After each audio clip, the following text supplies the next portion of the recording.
हम लोग इस वीडियो में पढ़ेंगे ideal binary solution and specially binary solution. वैसे तो बाइनरी सॉल्यूशन का मीनिंग होता है वह सॉल्यूशन इसके पास ओनली टू कंपोनेंट्स हो, but in this solution chapter binary solution has otherwise meaning. इसका यहाँ पे स्पेशल मीनिंग है। मीन्स इस सॉल्यूशन चैप्टर में बाइनरी सॉल्यूशन उस सॉल्यूशन को बोलते हैं जिस सॉल्यूशन का बोथ कंपोनेंट्स वोलेटाइल हो, मीन्स बोथ कंपोनेंट्स लिक्विड हो। जब किसी बाइनरी सॉल्यूशन का दोनों कंपोनेंट लिक्विड हो तो दोनों ही कंपोनेंट वेपराइज होगा, तो बोलते हैं कि दोनों कंपोनेंट वोलेटाइल्स है। तो वैसे बाइनरी सॉल्यूशन वह होता है इसके पास ओनली टू कंपोनेंट्स हो, but in this chapter binary solution वह है जिसके पास कंपोनेंट तो दो ही होगा but both will be volatile और लिक्विड। अब इसमें टर्म आता है binary solution. Ideal binary solution means binary solution वह हो इसके पास दो कंपोनेंट हो, दोनों कंपोनेंट उसका वोलेटाइल हो, means solute and solvent both are in liquid phase. But ideal उसको कब बोलेंगे? तो हम लोग बाइनरी सॉल्यूशन को आइडियल तब बोलेंगे जब हमारा बाइनरी सॉल्यूशन रॉल्ड्स लॉ को फॉलो करेगा। अब रॉल्ड्स लॉ क्या होता है? तो रॉल्ड्स लॉ बताने से पहले मैं कुछ चीजें आपको और बताना चाह रहा हूं। यहाँ पे टू लिक्विड्स को लेकर के आइडियल बाइनरी सॉल्यूशन फॉर्म किया गया है, लिक्विड ए लिक्विड बी।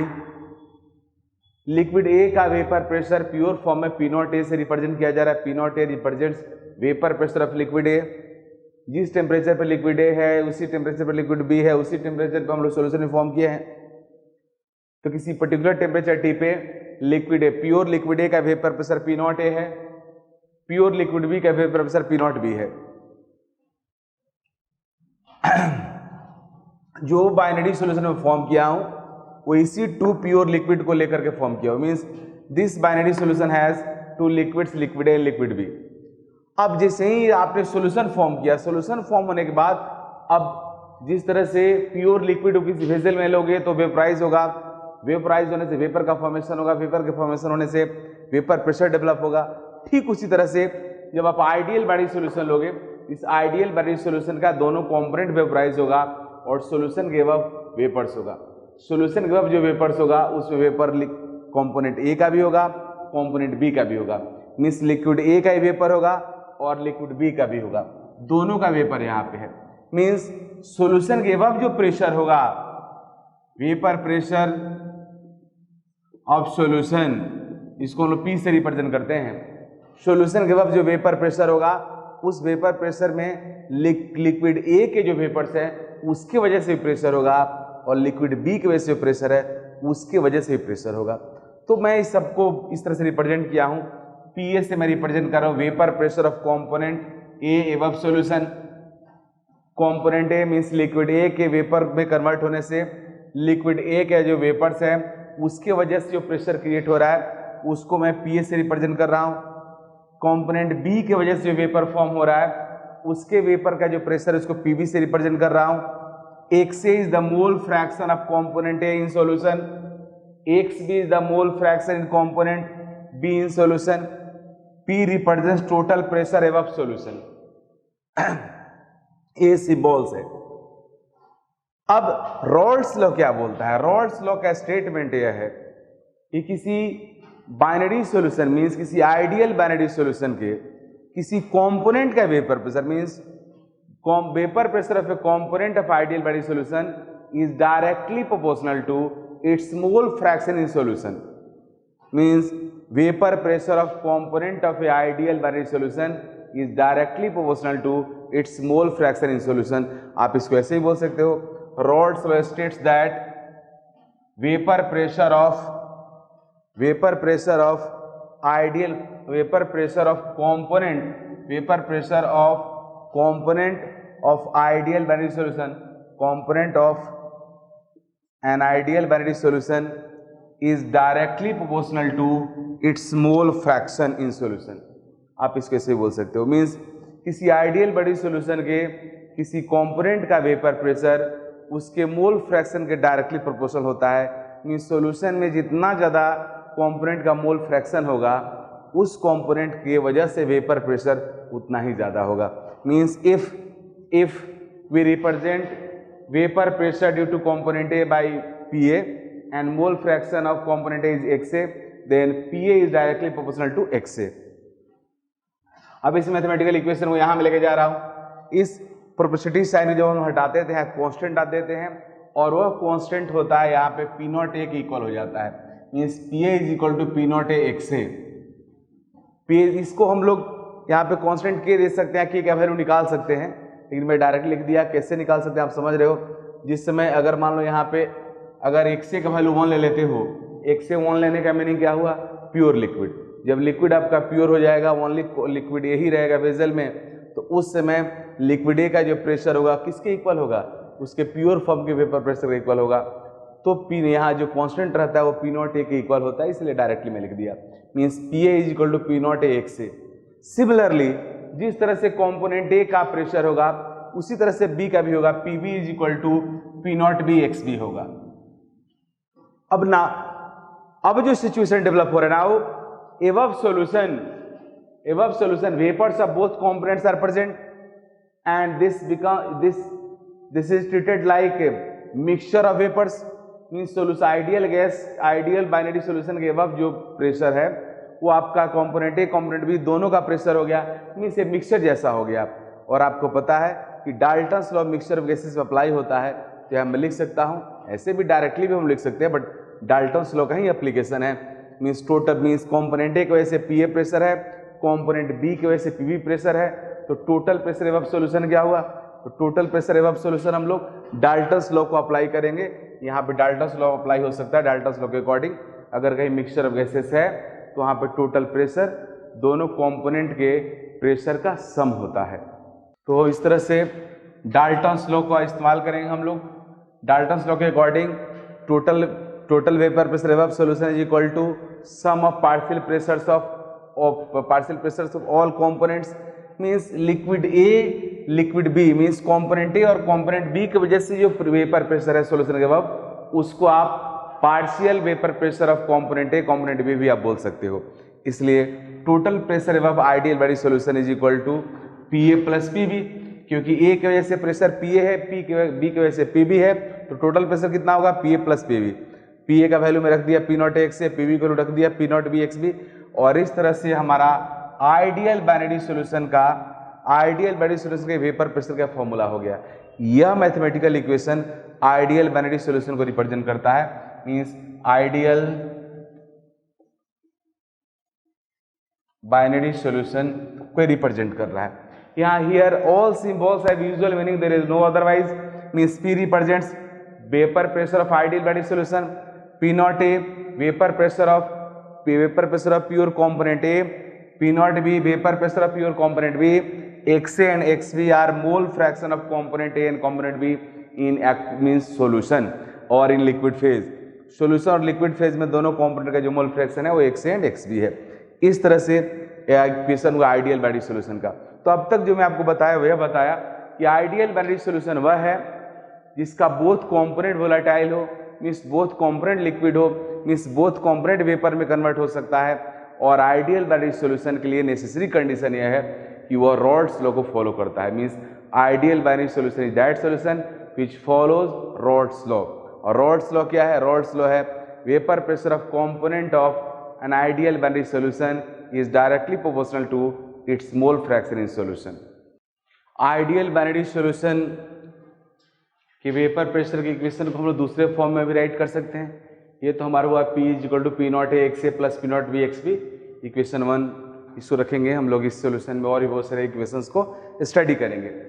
अब इस इक्वेशन से एक दूसरे इक्वेशन भी लोग ड्राइव कर सकते हैं। उसका फंडा यह है कि देखो XA और XB दोनों हैं, हम लोग को पता है कि किसी भी सॉल्यूशन के सॉल्यूट और सॉल्वेंट या दोनों कंपोनेंट के मोल फ्रैक्शन का सम 1 होता है, तो एक ही वेरिएबल रखते हैं XA plus XB equal to 1, तो XB equal to 1 minus XA, XB की जगह पे 1 माइनस XA रख देंगे, इक्वेशन आ जाएगा। और इस तरह से हमें इक्वेशन मिल गया P equal to P0B plus XA under bracket P0A minus P0B। तो इस तरह से इस इक्वेशन में, इसको सेकंड इक्वेशन आप बोलो, इस इक्वेशन में ओनली 1 मोल फ्रैक्शन है कंपोनेंट A का, यहाँ पे कंपोनेंट A कंपोनेंट B दोनों का मोल फ्रैक्शन है, तो दोनों में से किसी इक्वेशन को यूज करके आप क्वेश्चन सॉल्व कर सकते हो। अब कुछ क्वेश्चन करते हैं। इस क्वेश्चन का स्टेटमेंट यह है कि लिक्विड A लिक्विड B को मिक्स करके आइडियल बाइनरी सॉल्यूशन फॉर्म किया गया है, जिसमें लिक्विड ए का 1 मोल लिक्विड बी के 3 मोल के साथ मिक्स किया गया है, और इस आइडियल बाइनरी सॉल्यूशन के वेपर प्रेशर है 550 mm of Hg. But when we add 1 mole B in this solution, means after addition of 1 mole B further, पहले से इसमें B का 3 मोल है और A का 1 मोल है, उस समय total vapour pressure ideal binary solution का 550 है, लेकिन फर्दर एडिशन कर रहे हैं हम लोग 1 मोल B का। जैसे 1 मोल B आप ऐड करते हो, अब सॉल्यूशन का जो वेपर प्रेशर है वो 10 mm Hg से 10 mm of Hg से इंक्रीज हो रहा है। Means after further addition of 1 mole B, vapour pressure of solution increases by 10 mm of Hg। Find P not A and P not B। तो हमें pure liquid A and pure liquid B का vapour pressure निकालना है। तो pure liquid A pure liquid B के vapour pressure निकालने के लिए हमें क्या करना चाहिए, जो क्वेश्चन कर रहा है उसके अकॉर्डिंग मैथमेटिकल इक्वेशन राइट करेंगे। आइडियल बाइनरी सॉल्यूशन का equation, vapour pressure of ideal binary solution P is equal to P not A XA plus P not B XB। इसको पुट करेंगे वैल्यू, P है 550, P not A, XA mole fraction of component A, तो उसके लिए component A के मोल को ऊपर रखेंगे, टोटल मोल से डिवाइड करेंगे, कॉम्पोनेंट B के मोल को ऊपर रखेंगे, टोटल मोल से डिवाइड करेंगे। ये मैथमेटिकल इक्वेशन ये हो गया। अब हमें P not A P not B में 1 मैथमेटिकल इक्वेशन आ गया है, P not A P not B में एक मैथमेटिकल इक्वेशन और चाहिए। 2 इक्वेशन को सॉल्व करेंगे हम लोग, 2 अननोन से निकल जाएगा। अब सेकंड मैथमेटिकल इक्वेशन के लिए क्वेश्चन बोल रहा है कि जब आप 1 मोल B का फर्दर एडिशन करते हो तो 10 mm से हमारा सॉल्यूशन का वेपर प्रेशर इंक्रीज हो रहा है। तो after further addition of 1 mole B, now vapour pressure of solution becomes 560। And you know किसी प्योर लिक्विड का वेपर प्रेशर कांस्टेंट होता है, वो टेम्परेचर के अलावा किसी फैक्टर पे डिपेंड नहीं करता है। तो यहाँ भी हमारे लिक्विड A लिक्विड B का vapour pressure P not A P not B ही होगा। तो P नॉट A इंटू मोल आपका, अभी भी A का मोल 1 है बट B का मोल 4 हो चुका है, तो 1/5 हो गया मोल फ्रैक्शन A का। अब B का मोल फ्रैक्शन आपका हो जाएगा 4/5। तो फिर P not A P not B equation आ गया, 2 इक्वेशन आ गया P not A P not B में, 2 इक्वेशन 2 अननोन्स, दोनों को सॉल्व करेंगे, दोनों निकल जाएगा। आप सॉल्व करोगे तो आएगा P not A is equal to 400 mm Hg और P not B is 600 mm Hg। तो इस तरह से आप किसी आइडियल बाइनरी सॉल्यूशन का अगर कंपोनेंट का वेपर प्योर फॉर्म में वेपर प्रेशर गिवन है, उसका मोल गिवन है, तो आइडियल बाइनरी सॉल्यूशन का वेपर प्रेशर कैलकुलेट कर सकते हो। लेकिन अगर आइडियल बाइनरी सॉल्यूशन का वेपर प्रेशर ही गिवन है तो उसके कंपोनेंट के मोल फ्रैक्शन को निकाल सकते हो, या उसके कंपोनेंट का मोल फ्रैक्शन भी गिवन है, आइडियल बाइनरी सॉल्यूशन का वेपर प्रेशर गिवन है, तो आप प्योर लिक्विड के जो वेपर प्रेशर है, vapour pressure of pure liquids को भी आप कैलकुलेट कर सकते हो। मीन्स इस इक्वेशन में कोई एक अननोन होगा तो आप उसको कैलकुलेट कर सकते हो। तो इस तरह से आप आइडियल बाइनरी सॉल्यूशन के पे न्यूमेरिकल आता है, ये बेस न्यूमेरिकल है, मीन्स ये फंडामेंटल न्यूमेरिकल है। आगे जैसे जैसे बढ़ते जाएंगे हम लोग न्यूमेरिकल और एडवांस होता जाएगा। अब इस फॉर्मूला पे एक न्यूमेरिकल्स करते हैं। चलो इस इंटरेस्टिंग क्वेश्चन को करते हैं। इस पैटर्न का क्वेश्चंस इंट्रेंस एग्जाम में रेगुलरली आता है। क्वेश्चन ये है P = 200 - 130x. Here P is vapor pressure of ideal binary solution and x is mole fraction of solute. You have to calculate vapor pressure of pure solute and pure solvent. Pure solvent का आपको vapour pressure calculate करना है। तो इसके तो 2 methods हो सकते हैं कैलकुलेट करने का। पहला तो आप देख रहे हो यहाँ पे एक ही कंपोनेंट का मोल फ्रैक्शन है, तो एक इक्वेशन में आपको बताया हूँ आइडियल बाइनरी सॉल्यूशन का P = P not B plus P not A minus P not B x से। तो इस तरह से आप इस इक्वेशन से भी कर सकते हो, इससे इस फॉर्म में ला करके कंपेयर करके निकाल सकते हो, और दूसरा एक डायरेक्ट कर सकते हो। डायरेक्ट करने का जो तरीका है उसको देखो।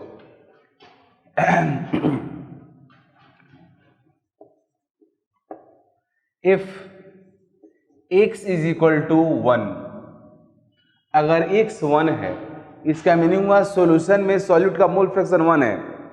सॉल्यूशन में सॉल्यूट का मोल फ्रैक्शन 1 होने का मीनिंग क्या हुआ? सॉल्यूशन में ओनली सॉल्यूट ही है।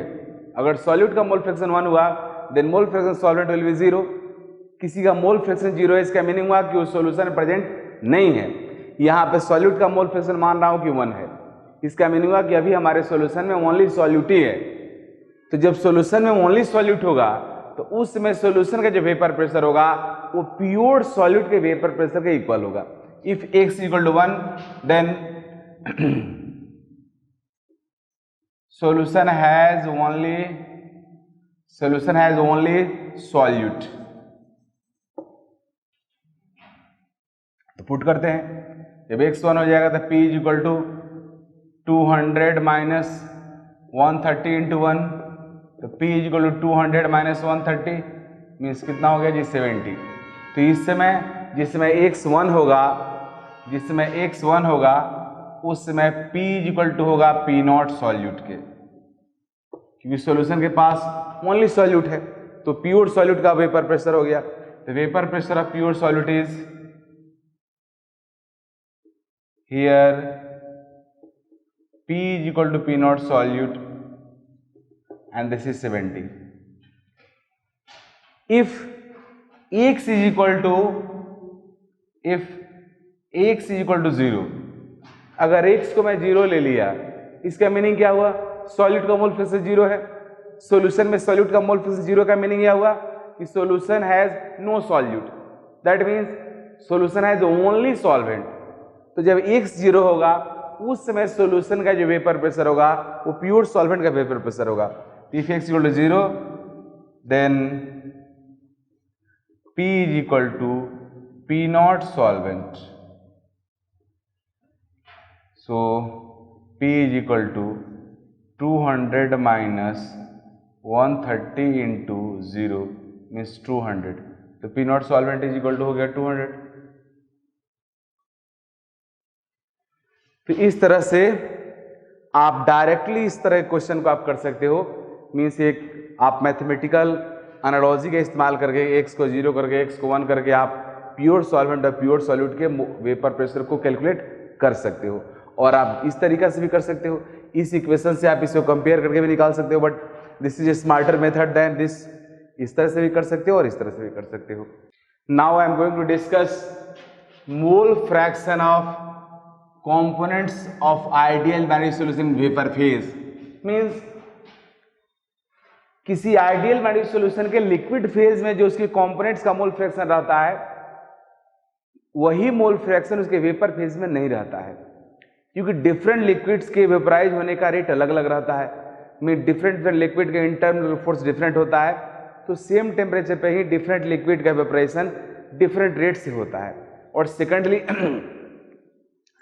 जो उनका मोल फ्रैक्शन, जो अमाउंट, उनका जो रेशियो लिक्विड फेज में है वही वेपर फेज में नहीं रहेगा। उसके पीछे रीजन, पहला रीजन ये है कि हर लिक्विड का वेपराइजेशन का अलग अलग रेट होता है। दूसरा रीजन ये भी है जिसका अमाउंट ज़्यादा होगा उसके वेपराइज होने का भी चांस ज़्यादा रहता है, बट वेपराइज होने के लिए उसका इंटरनल फोर्स भी रिस्पॉन्सिबल होता है। इसलिए जो उनका कंपोजिशन लिक्विड फेज में है वही कंपोजिशन वेपर फेज में नहीं होगा। तो हम लोग यही पढ़ने जा रहे हैं कि किसी आइडियल बाइनरी सॉल्यूशन के जो कंपोनेंट्स हैं वेपर फेज में, जो कंपोनेंट्स हैं उनका मोल फ्रैक्शन क्या होगा। Means we are going to study mole fraction of component of ideal binary solution in vapour phase. Vapour phase mole fraction क्या होगा वही हम लोग कैलकुलेट करने जा रहे हैं। तो कुछ सिंबॉलिक चीजें आप देखो। P से हम लोग रिप्रेजेंट करते हैं आइडियल बाइनरी सॉल्यूशन के वेपर प्रेशर को, जो आप पहले से जानते हो। P is equal to P not A X A plus P not B X B. PS को से हम लोग रिप्रेजेंट करते हैं vapour pressure due to component A, जो कंपोनेंट ए का पार्शियल प्रेशर भी कहलाता है। P not A X A के इक्वल होगा, P not B similarly P not B X B के इक्वल होता है। अब यहाँ पे स्मॉल एक्स से जो है इससे मैं रिप्रेजेंट करता हूँ mole fraction of component A in solution. Small X B से mole fraction of component B solution को रिप्रेजेंट करते हैं। और यहाँ पे कैपिटल वाई से कैपिटल वाई ए से मैं रिप्रेजेंट कर रहा हूं mole fraction of component A in vapour phase. Capital Y A से मैं रिप्रेजेंट कर रहा हूं mole fraction of component A in vapour phase. Similarly capital Y B से रिप्रेजेंट कर रहा हूं mole fraction of component B in vapour phase. हमें इसी दोनों को कैलकुलेट करना है। तो देखो कैसे कैलकुलेट करेंगे। पी ए पी बी तो आप सबको पता है, कंपोनेंट ए कंपोनेंट बी का पार्शियल प्रेशर है। डाल्टन्स लॉ के अकॉर्डिंग कहीं भी अगर मिक्सचर ऑफ गैसेस है तो मिक्सचर ऑफ गैसेस में किसी एक गैस के प्रेशर को partial pressure of that gas बोलते हैं, and partial pressure of any gas will be equal to total pressure into mole fraction.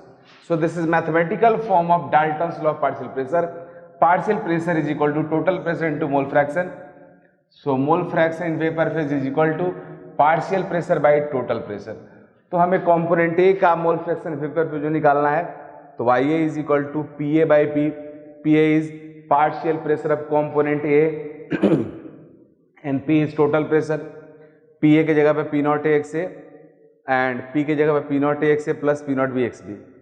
Similarly जिस तरह से मैंने कंपोनेंट ए का मोल फ्रैक्शन वेपर फेज में कैलकुलेट किया उसी तरह से कंपोनेंट बी का मोल फ्रैक्शन वेपर फेज में कैलकुलेट करेंगे, and that will be equal to P B by P. P B is P not B X B by P not A X A plus P not B X B.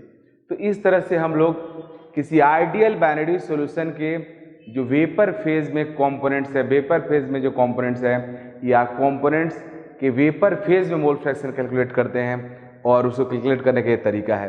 तो इस तरह से अब तक आपको दो mole fraction मिला, one mole fraction components का लिक्विड फेज में and other mole fraction vapour phase में। दोनों का फॉर्मूला अलग अलग है, दोनों पे एग्जाम में क्वेश्चन आता है, आपको केयरफुल रहना होगा, देखना होगा क्वेश्चन में क्या पूछ रहा है, उसके अकॉर्डिंग आंसर करना होगा।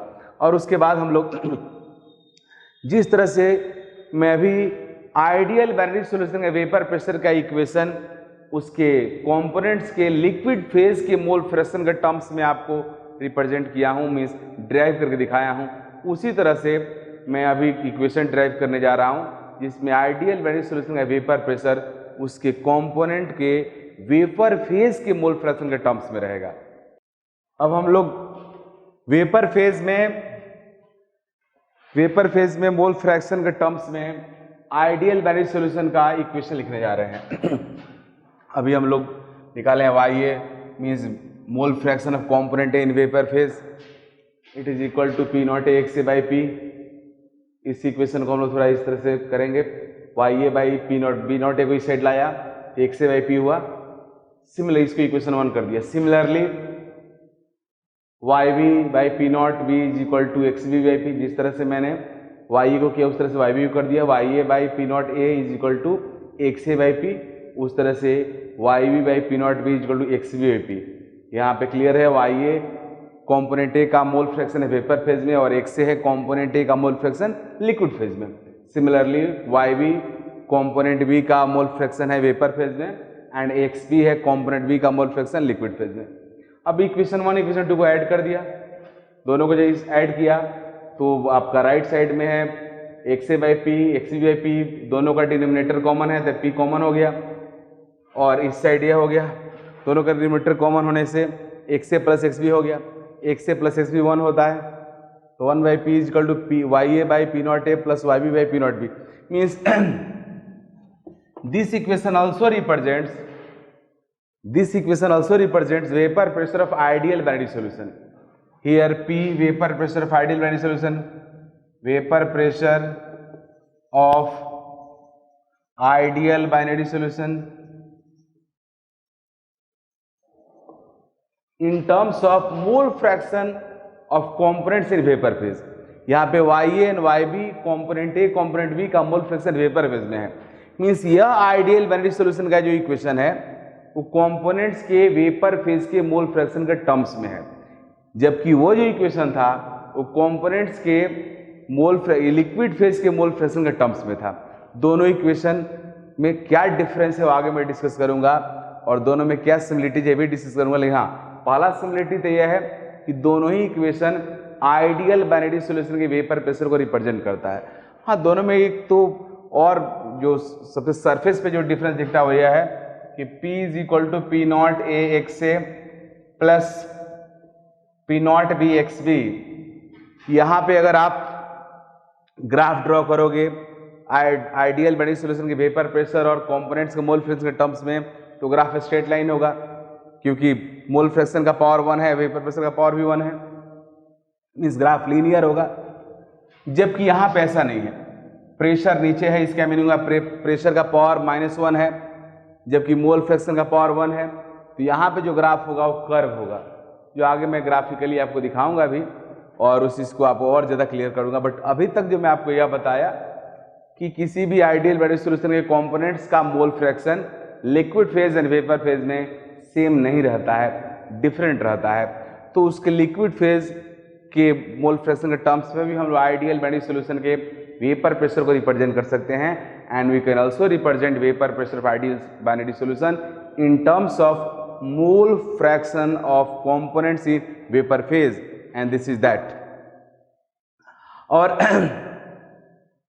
इस तरह से हम लोग कई सारे क्वेश्चंस जो आएंगे जिसमें इसका इस्तेमाल करेंगे, हालांकि इसका यूज बहुत कम होता है, हम लोग यही से काम कर लेते हैं, कंपोनेंट ए कंपोनेंट बी का मोल फ्रैक्शन वेपर फेज में कैलकुलेट कर लेते हैं। बट इस इक्वेशन में क्या यूज है मैं आपको आगे बताऊंगा। This is the question on mole fraction vapour phase.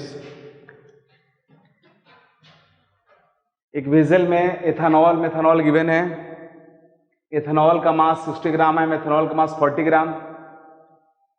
Vapour pressure of pure ethanol is 44.5 mmHg and vapour pressure of pure methanol is 88.7 mmHg। ये सब डेटा दिया हुआ है। You have to calculate mole fraction of methanol in vapour phase. Methanol का mole fraction vapour phase में आपको calculate करना है। तो यू नो वेपर फेज में किसी कंपोनेंट का मोल फ्रैक्शन कैलकुलेट करने के लिए आपको क्या क्या पता होना चाहिए। पहले तो पता होना चाहिए आइडियल बाइनरी सॉल्यूशन का टोटल वेपर प्रेशर।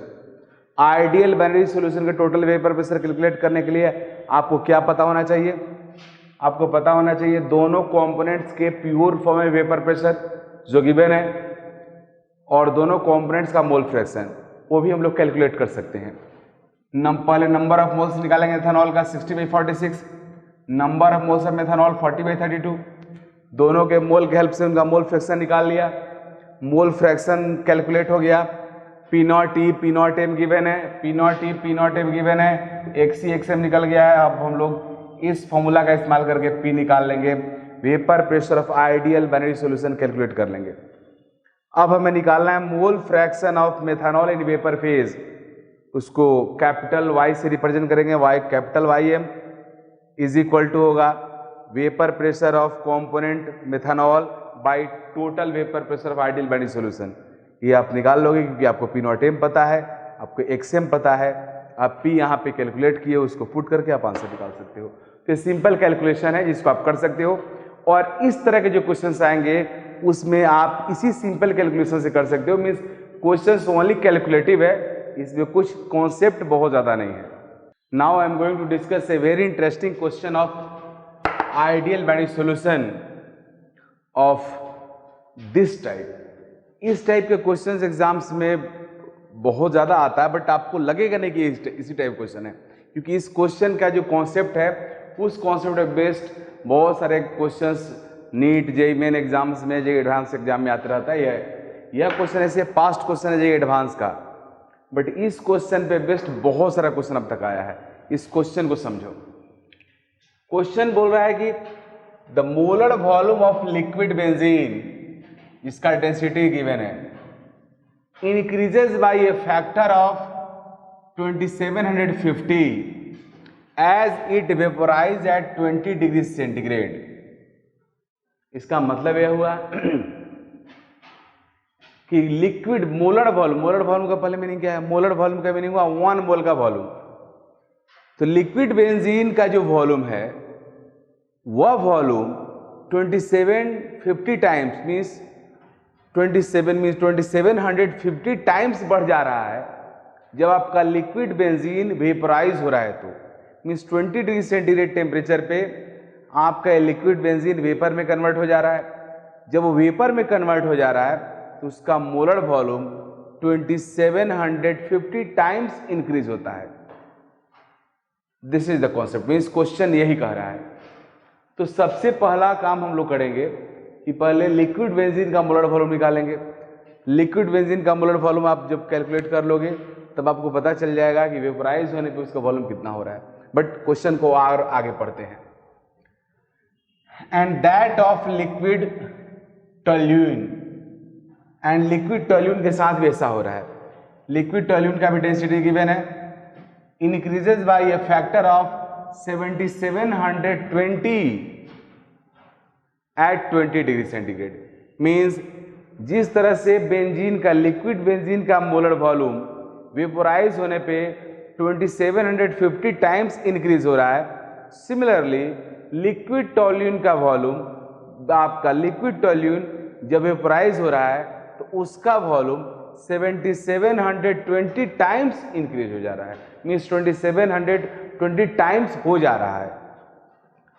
तो क्वेश्चन बोल रहा है कि solution of benzene and toluene at 20 degree centigrade, a solution of benzene and toluene at 20 degree centigrade has a vapour pressure of 46 torr. Find the mole fraction of benzene in vapour phase.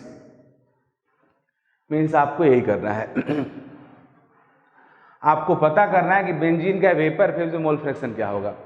तो benzene के vapour phase में mole fraction निकालने के लिए आपको क्या क्या पता होना चाहिए।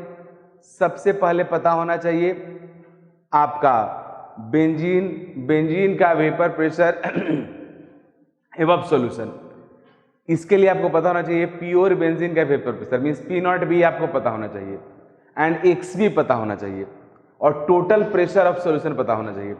तो total vapour pressure of solution P is given 46 torr, ये आपको पता है। आपको निकालना है YB, वेपर प्रेशर आपको निकालना है YB, means mole fraction of benzene in vapour phase, and इसका फॉर्मूला होगा P0B XB by P। P0B vapour pressure of pure benzene, XB mole fraction of benzene in liquid phase, and P total vapour pressure of ideal vanity solution. आपको YB निकालने के लिए सारी चीज चाहिए। इसमें क्या क्या नोन है, क्योंकि किसी भी क्वेश्चन को बनाने के लिए दो चीजें होता है, how to attack on question जो रहता है उसे सबसे पहले देखते हैं कि क्या गिवन है और क्या कैलकुलेट करना है। तो गिवन तो बहुत सारी चीजें हैं, सबसे पहले हम लोग पता करें कैलकुलेट क्या करना है। तो find the mole fraction of benzene in vapour phase. Benzene का मोल फ्रैक्शन वेपर फेज में हमें कैलकुलेट करना है। तो first of all you have to write the formula of vapour phase of benzene, mole fraction of benzene in vapour phase. सबसे पहले benzene का vapour phase का फॉर्मूला लिखेंगे। वेपर फेज में बेंजीन के मोल फ्रैक्शन का फॉर्मूला राइट करेंगे। तो बेंजीन के वेपर फेज में मोल फ्रैक्शन का फॉर्मूला होगा YB is equal to P0B XB by P। अब यहाँ P पता है हमें 46 torr है, X भी निकल जाएगा क्योंकि बेंजीन और टोल्यूइन दोनों का 1 मोल यूज हो रहा है, दोनों का मोल इक्वल है, द मोल फ्रैक्शन 0.5 होगा, हाफ। तो X भी पता चल गया। अब P0B अगर कैलकुलेट कर लेंगे हम लोग तो YB कैलकुलेट हो जाएगा और इसको हम डायरेक्टली निकाल सकते हैं। तो P0B कैलकुलेट करने के लिए क्या क्या करना पड़ेगा उस चीज को देखो। तो P0B कैलकुलेट करने के लिए सबसे पहले the volume of 1 mole benzene निकालेंगे, लिक्विड बेंजीन के 1 मोल लिक्विड बेंजीन का volume first of all calculate करेंगे with the help of density, because density of liquid benzene is given. Density पता है, अगर आप मास निकाल लो तो मास में डेंसिटी से डिवाइड करके वॉल्यूम निकाल लोगे, लेकिन यहाँ पे आपको चाहिए मोलर वॉल्यूम। मोलर वॉल्यूम निकालने के लिए आपको मोलर मास लेना होगा। मोलर मास में डेंसिटी से डिवाइड करोगे then you will get molar volume. Molar mass का मीनिंग हुआ 1 मोल का मास। 1 मोल का मास मीन्स मोलिकुलर वेट। तो बेंजीन का मोलिकुलर 78 हुआ, उसका डेंसिटी से डिवाइड करेंगे, जो आएगा वो मोलर वॉल्यूम होगा लिक्विड बेंजीन का। Means this is volume of 1 mole liquid benzene. Now next step, according to question volume of, according to question liquid benzene vaporise at 20 degree centigrade. Means question directly कह नहीं रहा है, but ये एक तरह से कवर्टली है कि 20 डिग्री सेंटीग्रेड टेम्परेचर पे आपका बेंजीन वेपराइज हो जा रहा है। जब वेपोराइज हो रहा है तो वेपर बेंजीन का जो वेपर है उसका जो वॉल्यूम है वो अपने लिक्विड फेज के वॉल्यूम के 2750 टाइम्स है। According to question, molar volume of benzene vapour at 20 degree centigrade is equal to what?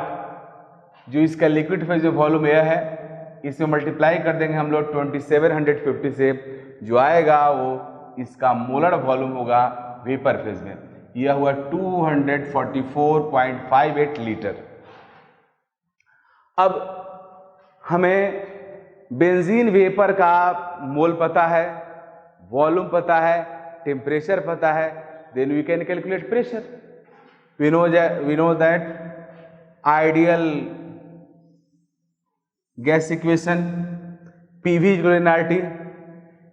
यहाँ पे वॉल्यूम पता है हमें, 1 मोल बेंजीन का पुट कर दिया, प्रेशर को पी नॉट बी बोलेंगे क्योंकि यह जो प्रेशर होगा वही हमारे बेंजीन का मीन्स बेंजीन का प्योर फॉर्म में वेपर प्रेशर होगा, पी नॉट बी होगा, प्योर बेंजीन का वेपर प्रेशर होगा यह पी।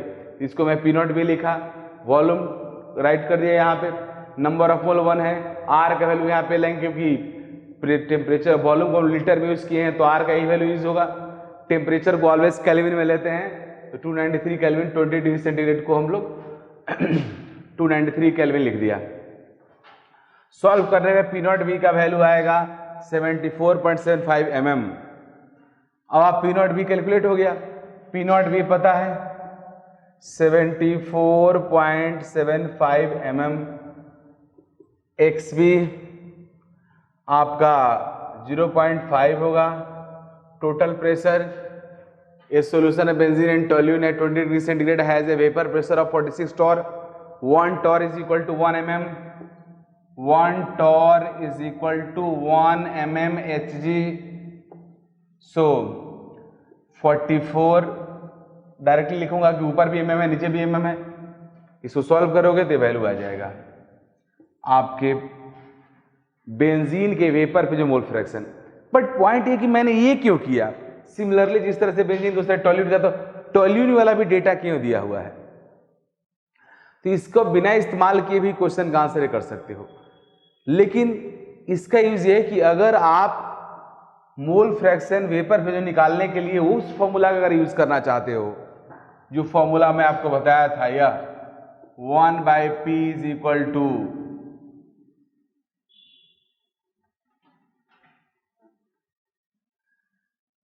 YA/P0A प्लस YB/P0B, इस फॉर्मूला का अगर आप यूज करना चाहते हो तब तो आपको करना पड़ेगा, तब तो आपको दोनों का निकालना होगा।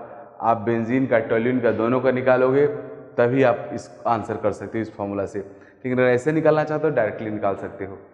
तो इस तरह से आप इस क्वेश्चन का आंसर कर सकते हो। ये काफ़ी इंपॉर्टेंट क्वेश्चन है क्योंकि इससे यह पता चला कि जब कोई लिक्विड वेपराइज होता है तो फिर उसके जो प्रेशर होता है वही प्रेशर उसका प्योर फॉर्म में वेपर प्रेशर होगा।